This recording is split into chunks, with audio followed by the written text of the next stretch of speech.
welcome to my channel. I'm Tiffany, a retired librarian turned homeschool mom. And in this video, we're going to be looking at Felicity's short stories. So the one thing I will say is she has a short story collection. I cannot find it at a reasonable price. By reasonable price, I mean, yeah, under $100. So I'm not paying that. So there is one story that I cannot review. That is her Felicity's Valentine, which is only in the short story collection.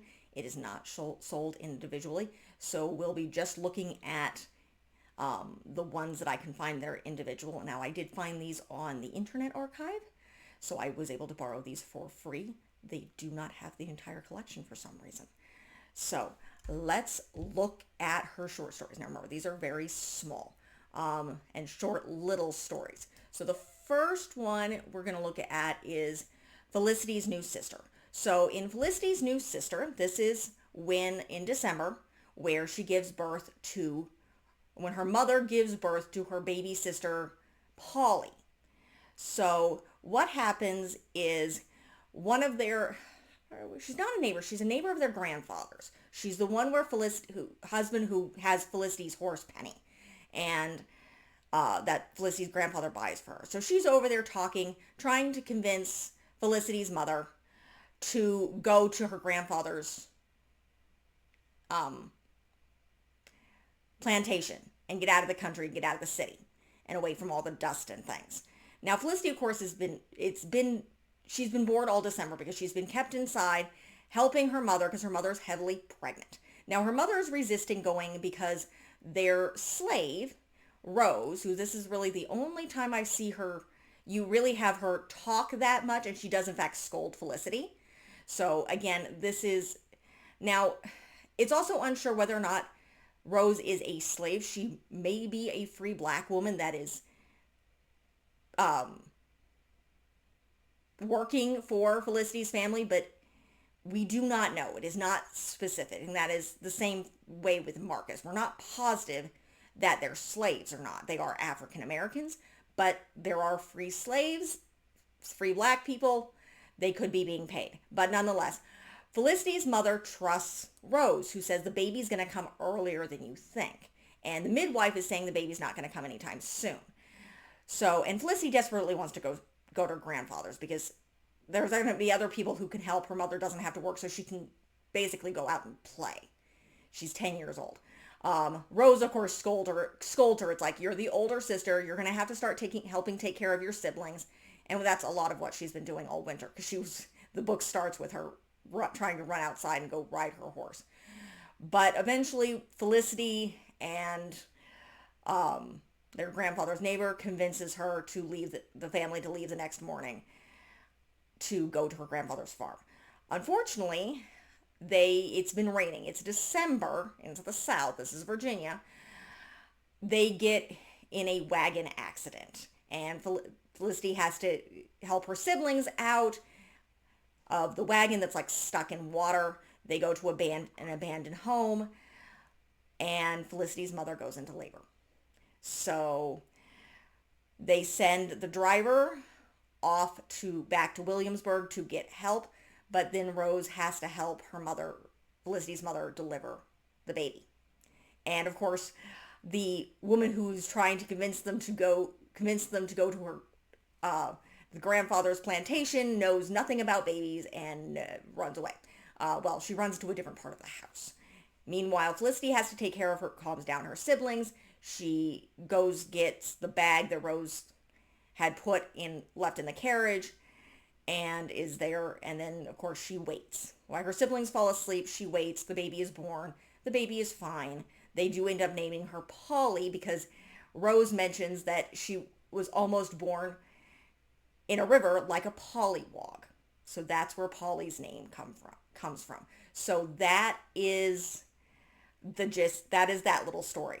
The next story is Felicity's dancing shoes. So what happens here is she's taking dancing lessons. Well, she's doing dancing lessons at Miss Manderley's, and she has these big, heavy shoes, and she's forced to practice her dancing with Annabelle. And she keeps stacking on Annabelle's Annabelle's feet and she just can't get it right. So when she goes home, she begs her sister, Nan, to let her borrow these like soft slippers. She had destroyed her own because, Felicity, they barely fit. They pinch her feet, but as compensation, she has to teach Nan how to dance. Well, eventually she's been leaving them in her regular shoes in Miss Manderley's garden shed. Well, one day Miss Manderley loans something that contains a little bag where she has her regular shoes in it to somebody else. So Felicity has to go back and get the shoes, and then eventually she has to confess to her mother. Her mother gets mad. It's like, stop borrowing your sister's shoes. And so she comes back to the next day to her lessons, and she's back wearing her regular shoes. But she realizes she can dance because, unbeknownst to her, she's been practicing every day with her sister. So it wasn't a matter of the shoes, it was the matter of her needing to practice. So that is the dancing shoes. The next story is Felicity Takes a Dare. So the local fair has come to town. It starts with Felicity walking on a fence, and her mother gets mad at her. It's like, you're going to get hurt. So she gets down. They go to the fair, which is her mother, and her two younger siblings. I don't think Polly's born yet in this story. So her mother goes off to look at stitching, and because Felicity wants to look at the horses, and she's dared by a couple of boys who are, I think they're harassing the horses, to go in and try to feed one of the horses. Well, she's doing this, and the gun goes off for the next race, and the horse rears, and she ends up breaking her arm, and she feels very, very bad. It's like, Mom, you were right. I wasn't paying attention. Her mother's like, yeah, I saw what happened. You shouldn't have taken, she's like, I shouldn't have taken the dare. It's like, and her mother doesn't rub it in her face, of course, but she has her arm broken. This was the first year she was going to be able to stay and look at the fireworks. But her mother says you can see the fireworks from the window. So that's kind of the basis of that story. The next and last story is Felicity discovers a secret.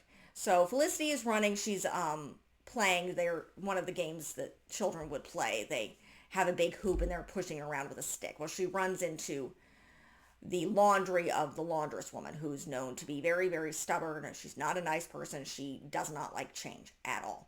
So Felicity offers to help her. And the woman's like, you're filthy. And she's like, fine, I'll come back tomorrow. So she does. And she helps this woman do the laundry. And this woman doesn't want change because Felicity tries to show her an easier way for her mother, that her mother does the laundry. But no. And eventually Felicity comes back. They run out of lavender, which makes the clothes smell nice. And this is this woman's job. And Felicity comes back to bring her, because she has lavender in her garden the next day. And she sees how she first thinks she's asleep, but she's actually looking really closely because she's doing embroidery. Felicity realizes what's wrong. She runs to her father's store and borrows a pair of eyeglasses. And she gives them to this woman. She puts them on. And she's like, now I can see 100 times better. And Felicity's like, you really need to go get and buy a pair of eyeglasses at my father's store. They'll help you see better. Because that's the secret she discovers. It's the fact that this woman isn't mean. She's just losing her eyesight. And it worries her because she doesn't want anybody to know, because she'll afraid to lose her jobs. This is how she makes a living. So that is the short stories. So again, they're very cute. They give another look into the life of Felicity. Again, they take place at different times. But they're very cute. They're a great addition to Felicity's collection. I wish I could get the full collection, but again, I cannot find it.